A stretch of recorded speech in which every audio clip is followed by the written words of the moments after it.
جو شخص ابھی دین کا داعی ہوتا ہے نا وہ اپنے اسلام کو ظاہر کرتا ہے، اور جب مسلمان دین کی دعوت چھوڑ دیتا ہے تو اس کو اپنا اسلام ظاہر کرنے سے ڈر لگنے لگتا ہے۔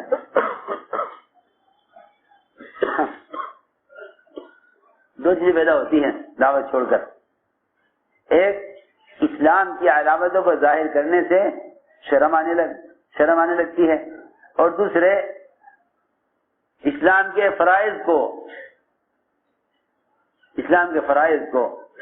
کھل کر عمل کرنے سے، اسلام کے فرائض پر کھل کر عمل کرنے سے آدمی گھبرانے لگتا ہے۔ ہم جگہ نماز پڑھنے لگے عصر کی،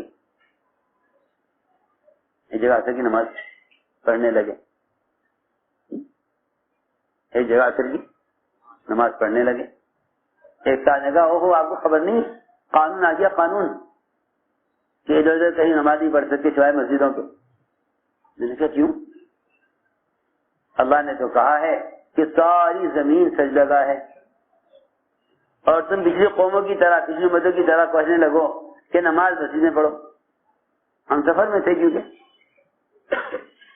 اللہ تو یہ فرما رہے، اللہ کے نبی نے یہ فرمایا کہ اس امت کی خصوصیت ہے یہ کہ زکوٰۃ اس امت کے لیے حلال کر دی گئی۔ پچھلی امتوں کی زکوٰۃ آسمان سے آگ آتی تھی، وہ زکوٰۃ کا مال کھا جاتی تھی تو زکوٰۃ ادا ہو جاتی۔ غنائم جو مال کفار و مشرکین سے بطور غنیمت کے ملتا تھا وہ سارا جمع کر دیا جاتا تھا ایک جگہ، آسمان سے آگ آتی تھی اور سارا مال غنیمت کھا جاتی تھی۔ ایک مرتبہ مال جمع کر دیا گیا لیکن آگ نہیں آئی۔ نبی نے کہا کہ تم میں سے کسی نے مال غنیمت میں سے کچھ چرایا ہے، کچھ خیانت کی ہے، اس لیے آگ آ نہیں رہی، اللہ تعالیٰ مال قبول نہیں کر رہے۔ کہا کہ تمہیں خیانت ہے، جس نے خیانت کی اس نے چھپا لیا، آگے نا سامنے، وہ آگ بھی نہ آگے۔ نبی نے کہا کہ تم میں سے ہر ایک اپنے اپنے قبیلے کا آدمی آئے اور مجھ سے میرے ہاتھ پر آ کر بیعت کرے۔ ایک ایک آیا، ایک آدمی آیا، اس کا ہاتھ نبی کے ہاتھ سے چپک گیا، خیانت اس نے کی تھی۔ تو پھر وہ سونا لے کر آیا انڈے کے برابر، وہ سونا اس نے خیانت مال غنیمت سے لیا تھا وہ اس میں ڈال دیا، مال غنیمت پورا ہو گیا، آگ آئی کھا گئی اس کو۔ یہ پہلا دستور تھا سارے نبیوں کے زمانے میں۔ اسی طرح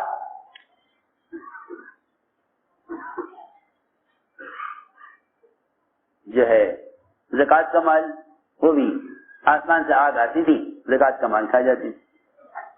دوسری بات یہ تھی کہ ساری قومیں اپنے اپنے معبد میں اور اپنے اپنی عبادت گاہوں میں عبادت کرتی تھی۔ اس امت کے لیے اللہ نے یہ خصوصیت کی ہے کہ غنائم اس کے لیے حلال کر دی ہے، اور ساری دنیا کی زمین کو اللہ تعالی نے اس امت کے لیے سجدگاہ بنا دیا۔ اس امت کے لیے سنو تو صحیح، ساری زمین سجدگاہ ہے۔ میرے یہ قانون یہ ہے کہ آپ مسجد کے علاوہ نماز نہیں پڑھ سکتے۔ میں نے کہا مسجد تو یہاں سے دور ہے، وہاں جائیں گے نماز قضا ہو جائے گی۔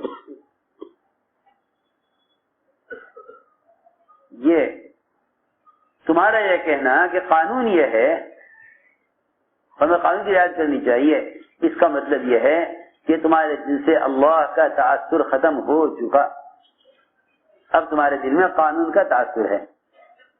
آج انہوں نے کہا کہ نماز یہاں نہ پڑھو، کل کہیں گے یہاں نہ پڑھو۔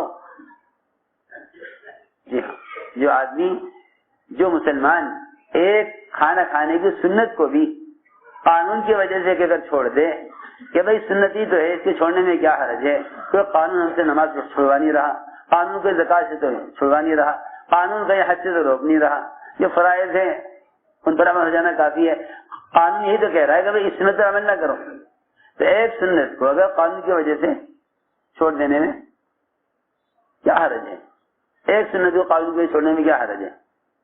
حقیقت یہ ہے کہ جو مسلمان ایک سنت کو بھی قانون کی رعایت میں چھوڑ دے اس نے پورے اسلام کو چھوڑ دیا، اس نے پورے اسلام کو چھوڑ دیا۔ اس لیے کہ اسلام کوئی ایسا مذہب نہیں ہے کہ جس کے احکام کو موقع محل کے اعتبار سے چھانٹ کر اس میں سے چند اعمال کر لیے جائیں۔ اسلام تو ایک مکمل طریقہ زندگی کا نام ہے، ایسا تو ہے نہیں کہ اسلام کے احکام میں یوں فرق ہے، یہ کر لو یہ چھوڑ دو، جیسا موقع ہو ایسا کر لو۔ میں نے عرض کیا کہ انہوں نے ہمیں نماز پڑھنے سے یہاں نہ پڑھو، کہنے کا جی وہ قانون یہ ہے۔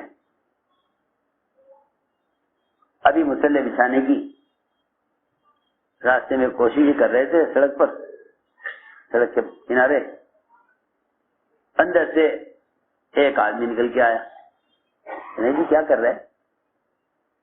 نماز پڑھ رہے ہیں۔ کہنے کہ یہاں مٹی ہے، گاڑیاں گزر رہی ہیں، غبار اڑے گا، دھوپ ہو رہی ہے، میرے گھر میں آ جاؤ نا اندر، یہاں پڑھ لو۔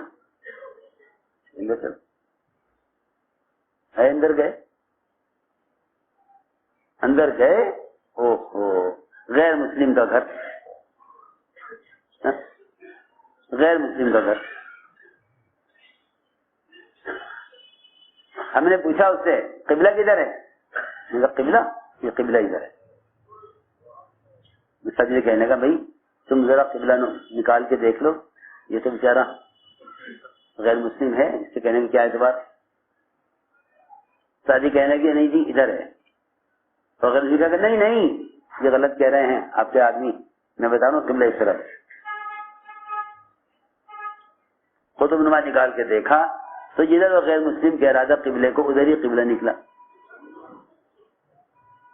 کر لو نماز، نماز یہاں پڑھو۔ گھر کے آگے صحن تھا، بڑی اچھی جگہ تھی، صاف ستھری۔ ہائے ہائے، بات یہ ہے کہ وہ تو اللہ رب العزت اسلام کو لے کر مسلمان کے اسلام کو لے کر پھرنے کی وجہ سے غیروں میں اسلام کا رعب ڈالے ہوئے تھے۔ مسلمان نے اپنے سارے رعب کو جو ختم کیا ہے وہ صرف دین کی دعوت کو لے کر پھرنا چھوڑ دیا ہے۔ اس وجہ سے مسلمان کا رعب غیروں کے دلوں سے نکل گیا۔ اب تو ایسے احمق اور جاہل قسم کے لوگ پیدا ہو گئے ہیں جو چاہتے ہیں کہ ایسے آلات اور ذرائع ہوں جس سے اسلام پھیل جائے۔ پھرنے کی کیا ضرورت ہے؟ پھرنے سے انکار کرنا براہ راست قرآن کی آیت کا انکار کرنا ہے۔ پھرنے سے انکار کرنا براہ راست قرآن کی آیت کا انکار کرنا ہے۔ ورنہ الیاس صاحب فرماتے تھے اللہ کے راستے میں پھرنے سے انکار کرنا اس کی تو منافق بھی ہمت نہیں کرتا تھا، منافق بھی اس کی ہمت نہیں کرتا۔ وہ جھوٹا عذر تو کر دیا کرتا تھا، انکار نہیں کر سکتا تھا۔ کیا جھوٹا عذر تو کر دے، انکار نہیں کر سکتا تھا، خروج سے انکار کر دے، اللہ کے راستے کے خروج سے انکار کر دے، منافق کی مجال نہیں تھی۔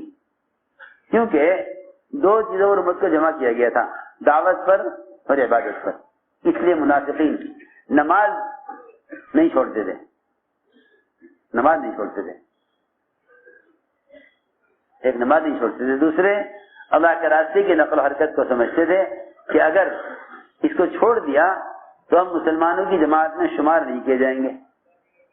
تو چاہتے یہ تھے کہ مسلمان ہمیں اپنا سمجھیں، چاہتے یہ تھے منافقین چاہتے یہ تھے کہ مسلمان ہمیں اپنا سمجھیں، یہ چاہتے تھے منافقین کہ مسلمان ہمیں اپنا سمجھیں۔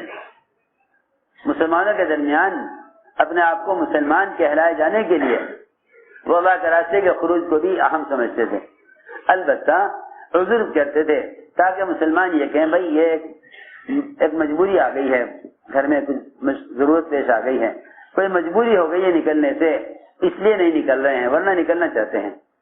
منافقین کہا بھی کرتے تھے کہ ہم تو چاہتے تھے نکلنا آپ کے ساتھ، لیکن فلاں موضوع پیش آ گیا، فلاں پریشانی آ گئی۔ ہاں اس طرح کہتے تھے تاکہ مسلمان یہ نہ سمجھیں کہ یہ خروج سے انکار کر رہے ہیں، خروج سے انکار کر رہے ہیں۔ میں نے عرض کیا کہ دو چیزیں مسلمان کھو چکا ہے، ایک غیبی نصرتیں، ایک غیبی نصرتیں، اور ایک اپنے نیب پر استقامت۔ یہ دو چیزیں ضائع ہو گئی ہیں دعوت کے چھوڑنے سے، یہ دو چیزیں ضائع ہوئی دعوت کے چھوڑنے سے۔ ایک دین پر استقامت، استقامت کیا؟ اللہ اکبر، استقامت دین پر اسے نہیں کہتے کہ آدمی کسی عمل کو اہتمام سے کر لے، بلکہ دین پر استقامت اس کو کہتے ہیں کہ جب سارا باطل مجتمع ہو کر کسی ایک عمل کے خلاف تمہارا مقابلہ کرے تو تم اس عمل پر جم کر دکھلاؤ، اسے استقامت کہتے ہیں۔ جو شریعت کے جن احکام پر سہولت سے عمل کر لیا وہ استقامت نہیں ہے، اور جن اعمال کو تم نے ماحول میں کر لیا، جن اعمال کو تم نے عمل کے ماحول میں کر لیا وہ بھی استقامت نہیں۔ جماعت میں نکل کر نماز پڑھے، ذکر کرے، تلاوت کرے، جماعت میں نکل کر تہجد پڑھے، جماعت میں نکل کر سارے 24 گھنٹے کے اعمال وقت پر کرے، یہ استقامت نہیں، یہ استقامت نہیں۔ کیوں؟ اس لیے کہ آدمی کا عمل کے ماحول میں عمل کرنا، عمل کے ماحول میں عمل کرنا استقامت نہیں ہے، کیونکہ یہاں استقامت ماحول کی مدد سے ہو رہی ہے، یہاں استقامت ماحول کی مدد سے ہو رہی ہے۔ میں عرض کرتا ہوں، آپ بیمار آدمی کو سہارا دے کر دو آدمی چلائیں، سہارا دے کر دو آدمی چلائیں بیمار کو، اس سے معلوم نہیں ہوگا کہ بیمار خود چل سکتا ہے یا نہیں۔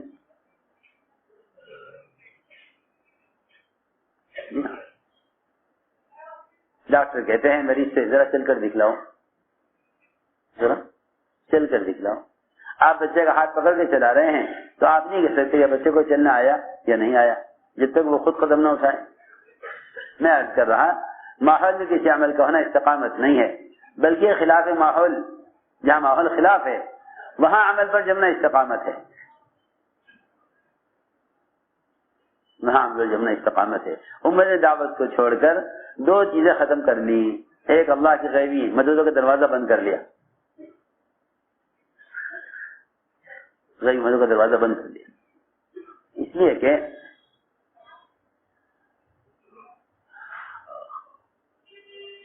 دو چیزیں بہت اہم ہیں،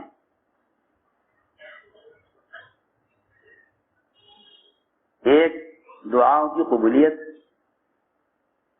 اور دوسرے وحی کی برکات، دعاؤں کی قبولیت اور وحی کی برکات۔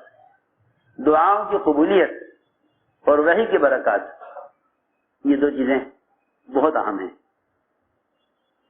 ام ایمن رو رہی تھی حضور اکرم صلی اللہ علیہ وسلم کی وفات پر۔ صحابہ نے کہا کہ آپ کیوں رو رہی ہیں؟ آپ تو جانتی ہیں کہ دیکھیں حضور اکرم صلی اللہ علیہ وسلم کے لیے اللہ کے یہاں کیا درجے ہیں، اور آپ کو دنیا سے جانا ہی تھا ایک وقت۔ ام ایمن نے کہا کہ میں آپ کی وفات پر نہیں رو رہی،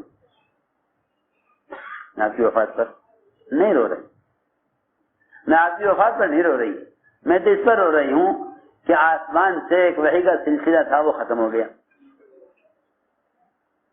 یہ روایت میں ان الوحی قد انقطع، کہ وحی منقطع ہو گئی، آسمان سے وحی آیا کرتی تھی لیکن وحی بند ہو گئی، اس پر رو رہی۔ سنو غور سے بات، بہت اہم بات ہے، اس پر نہیں رو رہی کہ آپ کی وفات ہو گئی، آپ کو دنیا سے جانا ہی تھا، میں تو اس پر رو رہی ہوں کہ وحی کا سلسلہ ختم ہو گیا۔ عجیب بات ہے کہ نبی کے دنیا سے جانے پر وحی کا سلسلہ تو بند ہوگا لیکن نبی کے دنیا سے جانے پر وحی کی برکات کا سلسلہ باقی رہے گا. وحی کی برکتیں سنو غور سے, وحی کی برکتیں باقی رہیں گی. وحی تو بند ہو جائے گی نبی کی وفات پر, اب وحی نہیں آئے گی کسی پر, لیکن وحی کی برکات باقی رہیں گی. لیکن ایک بات اس پر میں عرض کرنا چاہتا ہوں کہ وحی نبی کے دنیا سے جانے پر وحی تو بند ہو جائے گی, لیکن وحی کی جو برکات ہیں وہ وحی کی برکات نبی کے دنیا سے جانے پر بند نہیں ہوں گی, بلکہ وحی کی برکات جب بند ہوں گی جب نبی کی امت نبی والا کام چھوڑ دے گی. جب امت نبوت کا کام چھوڑ دے گی, جب امت نبوت کا کام چھوڑ دے گی تب وحی کی برکات بند ہو جائیں گی. یہ حدیث میں ہے نا روایت. کیا روایت ہے؟ جی ہاں, کہ جب یہ مسلمان اجتماعی طور پر یہ امت بھلائی کا حکم کرنا برائی سے روکنا چھوڑ دے گی تو یہ دعاؤں کی قبولیت سے اور وحی کی برکات سے محروم کر دی جائے گی. یہ ہے روایت, وحی کی برکات سے محروم کر دی جائے گی. جب یہ امت دعوت کو چھوڑ بیٹھے گی تو امت وحی کی برکات سے محروم ہو جائے گی. ورنہ صرف نبی کا دنیا سے جانا یہ وحی کو منقطع کرے گا, برکات کو منقطع نہیں کرے گا. وحی ختم ہو جائے گی, برکات باقی رہیں گی. لیکن برکات بھی ختم جب ہوں گی جب یہ مسلمان دعوت کو چھوڑ دے گا.